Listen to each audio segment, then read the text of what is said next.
Annual Financial Workshop on Mutual Funds, Loan Management, Personal Finance on November 16th and 17th. Register now. Hi hello నమస్తే welcome back to iDream Media. ఈరోజు మనతో ఉన్నారు high court advocate అయిన రమేష్ కడారి గారు. So చాలామందికి live in రిలేషన్షిప్లో ఉన్న వాళ్ళకి పిల్లలు పుట్టినట్లయితే వాళ్ళ ఆస్తుల్లో వీళ్ళకి హక్కు ఉంటుందా లేదా అనే డౌట్స్ అనేవి మెన్షన్ చేస్తూ ఉన్నారు. దానికి సంబంధించి సార్తో మాట్లాడదాం. నమస్కారం సార్. నమస్కారం. సో వెస్ట్రన్ ఏదైతే ట్రెడిషన్స్ ఉన్నాయో అవి ఆల్మోస్ట్ ఇండియాకి 99% వచ్చేసాయని చెప్పాలి. వాటిలో లివ్ ఇన్ రిలేషన్షిప్స్ అనేది ఒక విషయం. అయితే ఈ లివ్ ఇన్ రిలేషన్షిప్లో ఉంటున్న వాళ్ళకి పిల్లలకి అన్నట్లయితే ఎటువంటి పెళ్ళి ఒక అఫీషియల్ బాండింగ్ లేకుండా లివ్ ఇన్ రిలేషన్షిప్లో ఉన్న వాళ్ళ పిల్లలకి అన్నట్లయితే ఆ పిల్లలకి వీళ్ళ ఆస్తుల్లో వాటా అనేది ఇస్తారా? హక్కు ఉంటుందా? మంచి క్వశ్చన్ అండి. ఎందుకంటే ఈ లివింగ్ రిలేషన్ అనేది ఈ రోజులలో చాలా కామన్గా అయిపోయింది. అంటే యాక్చువల్గా పిల్లలు ఇప్పుడు ఉన్నటువంటి జనరేషన్ పెళ్ళికి ఇష్టపడతలేరు, కానీ లివింగ్ రిలేషన్ మాత్రం చేసుకోవాలి. సో లివింగ్ రిలేషన్లో కంటిన్యూ కావాలి. ఒకవేళ కుదరకపోతే విడిపోవాలి అనుకుంటాం. కానీ అనుకోనో పిల్లలు పుడితే వారికి ఆస్తులో వస్తుందా లేదా, మరి ఆ పిల్లల పరిస్థితి ఏంటిది, ఆమెకు జన్మిస్తే ఆమె పరిస్థితి ఏంటిది అనేది మనకు పెద్ద $1 మిలియన్ క్వశ్చన్. సో ఇక్కడ విషయం ఏంటంటే లివింగ్ రిలేషన్షిప్ అనేది కూడా ఒక పెళ్ళిలాగానే కన్సిడర్ చేయాలి. సో కాకపోతే ఆమెకు స్త్రీకి పూర్తిగా ఒక వైఫ్కి ఉండాల్సిన హక్కులు ఉండవు. కానీ ఆస్తుల విషయానికి వచ్చినప్పుడు వాళ్ళు లెజిటిమేట్ చిల్డ్రన్ అయినా ఇల్లిజిమేట్ చిల్డ్రన్ అయినా వాళ్ళు ఎవరైనా ఆస్తిలో కంపల్సరీ వాళ్ళకు వాటా ఉంటుంది. కానీ ఆస్తిలో వాటా ఏ విధంగా ఉంటుంది, ఏ విధంగా ఉండదు అనే డిస్కషన్కి వస్తే ఈ యొక్క లివింగ్ రిలేషన్షిప్లో ఉన్నప్పుడు ఒక పిల్లలు వాళ్ళు రికగ్నైజ్డ్ కావాలి. రికగ్నైజ్ అయినప్పుడు సో ఎవరికి వాళ్ళ పేరెంట్స్ ఆస్తికి, ఇందులో మళ్ళీ ancestor property, self awkward property అని ఉంటాయి. ఇక్కడ పెద్ద టాపిక్ ఇది. యాన్సిస్టర్ ప్రాపర్టీ అంటే తండ్రి నుంచి వారసత్వంగా వచ్చిన ఆస్తిని యాన్సిస్టర్ ప్రాపర్టీ అంటాం. తాతల నుంచి తండ్రికి, తండ్రి నుంచి తన కొడుకు. అంటే ఇప్పుడు మనం 3వ జనరేషన్ మనం ఉన్నప్పుడు తాత నుంచి తండ్రికి వచ్చింది, తండ్రి నుంచి కొడుకు వచ్చింది. అంటే ఇప్పుడు ఈ యొక్క ఆస్తి రావాలంటే మాత్రం కంపల్సరీ తండ్రి ఎప్పుడైనా ఆస్తి పంచేటప్పుడు అందులో క్లాస్ 1, క్లాస్ 2, క్లాస్ 3 హెయిర్స్ కింద తీసుకుంటాం. సో ఇక్కడ మనం ఇక్కడ ఏమున్నప్పటికీ ఈ ఆస్తిలో వాటా రావాలంటే సో కంపల్సరీ యాన్సిస్టర్ ప్రాపర్టీలో మాత్రం పిల్లలకు వాటా వస్తుంది. కానీ సెల్ఫ్ అక్వర్డ్ ప్రాపర్టీ విషయానికి వస్తే ఫాదర్ సంపాదించిన ఆస్తిలో వీళ్ళకు కంపల్సరీ ఆస్తి రావాలంటే ఈవెన్ సొంత పిల్లలకు కూడా, సొంత భార్యకు కూడా ఆస్తి అనేది రాదు. ఎప్పుడు వస్తుంది? తండ్రి మరణించినప్పుడు మాత్రమే ఆ ఆస్తిలో హక్కు భార్యకు మరియు ఆ పిల్లలకు వస్తుంది. అలాగే ఈ లివింగ్ రిలేషన్ పిల్లలకు కూడా తండ్రి బతికున్నప్పుడు తండ్రి ఇస్తేనే ఆస్తి వస్తుంది, తండ్రి ఇవ్వకపోతే ఆస్తి రాదు. సో కాబట్టి మనం ఎప్పుడైనా కానీ లివింగ్ రిలేషన్షిప్లో మెయింటైన్ చేసుకునేటప్పుడు ఇవన్నీ జాగ్రత్తలు కూడా ఆలోచించాలి.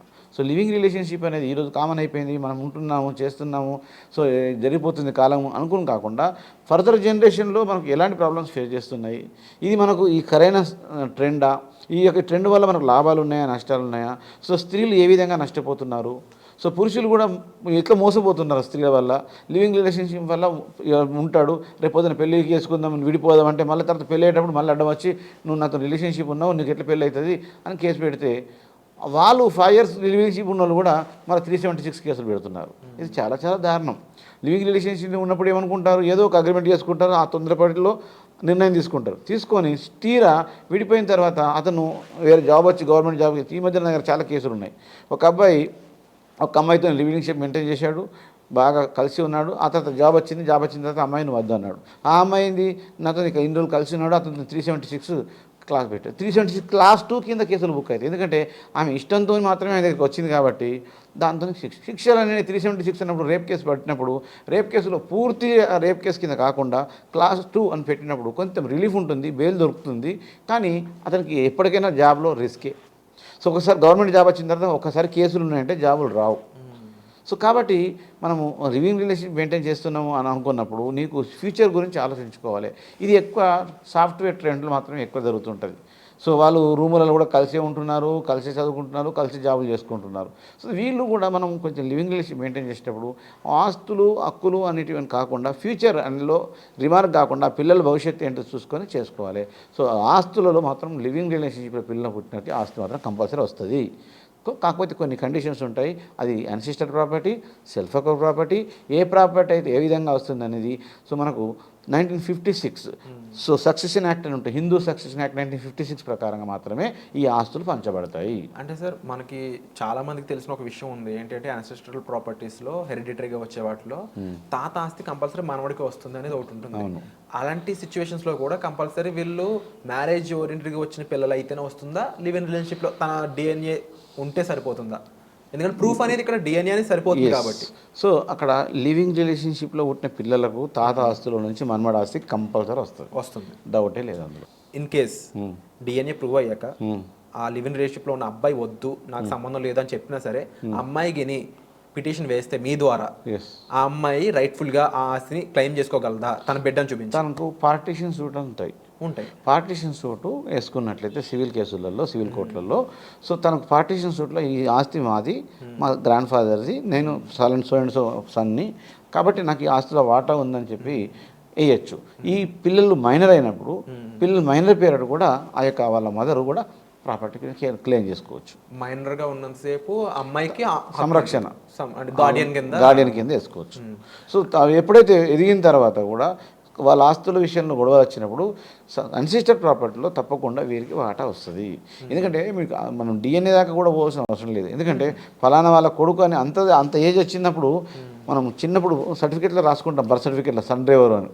అంటే కానీ బర్త్ సర్టిఫికేట్స్కి ఇప్పుడు వీళ్ళు పేరెంటల్గా చూపించే స్కోప్ ఉంటుందంటారు లివ్ ఇన్ రిలేషన్షిప్లో ఉన్న వాళ్ళు? వాళ్ళ మదర్కి రెస్పాన్సిబిలిటీ ఉంటుంది కదా, వాళ్ళ మదర్కి లేదా రెస్పాన్సిబిలిటీ, వాళ్ళ మదర్కు ఎవరు ఫాదర్ కూడా చెప్పాలి కదా, కాబట్టి ఉంటుంది. అంటే కోర్టులో ఎలాంటి ప్రూఫ్స్ ఆ టైంకి సబ్మిట్ చేయాల్సి ఉంటుందండి? సో కోర్టుకు కావాల్సింది ఏంది, వాళ్ళకి సంబంధించిన ఈ యొక్క హెరిడిటీ అంటే మనం వాళ్ళ ఆధార్ కార్డులు, వాళ్ళ తండ్రి వాళ్ళ తండ్రి ఈ విధంగా ఉన్నటువంటి ఈ యొక్క చూయించుకున్నట్లయితే, వారసత్వం చూయించుకున్నట్లయితే తప్పకుండా కోర్టు నమ్ముతుంది. Wonderful information sir. సో ఎవరైతే ఈ లివ్ ఇన్ రిలేషన్షిప్లో ఉండి ఆ తర్వాత ఇలా మోసపోతున్న అమ్మాయిలు ఉన్నారో, ముఖ్యంగా మీ తరపున మీకోసం మీకు సపోర్టివ్గా ఉండే లాస్ అనేవి ఎన్నో మన చట్టంలో పొందుపరిచి ఉన్నాయి. అలాంటి విషయాలు కొన్ని రమేష్ కడారి గారు అయితే మనకి ఈరోజు ఎపిసోడ్లో చెప్పడం జరిగింది. స్టిల్ మీకు ఇంకా ఎటువంటి డౌట్స్ ఉన్నా, మీరు ఇబ్బంది పడుతూ చెప్పుకోలేని విషయాలు ఉన్నా, వాటిని మీకోసం డైరెక్ట్గా వినడానికి సార్ రెడీగా ఉన్నారు. దానికి సంబంధించి పర్సనల్ అపాయింట్మెంట్స్ అనేవి ఓపెన్ ఉన్నాయి. వాటిలో మీరు సార్ని కన్సల్ట్ అయ్యి కోర్టులో రైట్ఫుల్గా మీకు రావాల్సిన హక్కులు అయి ఉండొచ్చు, ఆస్తులు అయి ఉండొచ్చు, ఏవైనా అయి ఉండొచ్చు, వాటి మీరు పొందాలి అనుకున్నట్లయితే వెంటనే డిస్ప్లే అవుతున్న నెంబర్స్ కాల్ చేయడం ద్వారా మీరు సార్ని కలవచ్చు. Thank you so much sir. Literally చట్టంలో చాలా వరకు కొన్ని సినిమాల్లో ఏదో చెప్తూ ఉంటారు, ఎంతసేపు చట్టం డబ్బున్న వాళ్ళకే కొమ్ముగా వస్తుంది, వాళ్ళ కోసం ఉంది అని చెప్పి. కానీ మీలాంటి వారి ద్వారా తెలుస్తుంది చట్టం ఒక కామన్ మ్యాన్కి, ఒక అమ్మాయికి కూడా ఎలాంటి గొప్ప గొప్ప విషయాల్ని పొందుపరిచి ఉంది అనేది. తక్కువ ఇన్ఫర్మేషన్ మీ ద్వారా జనాల్లోకి పంపించడం చాలా హ్యాపీగా ఉంది సార్. అండ్ ఎన్నో ఎపిసోడ్స్ దీని మీద మనం చేయాలని మనస్ఫూర్తిగా భావిస్తున్నాను. Thank you so much. తప్పకుండా. Thank you.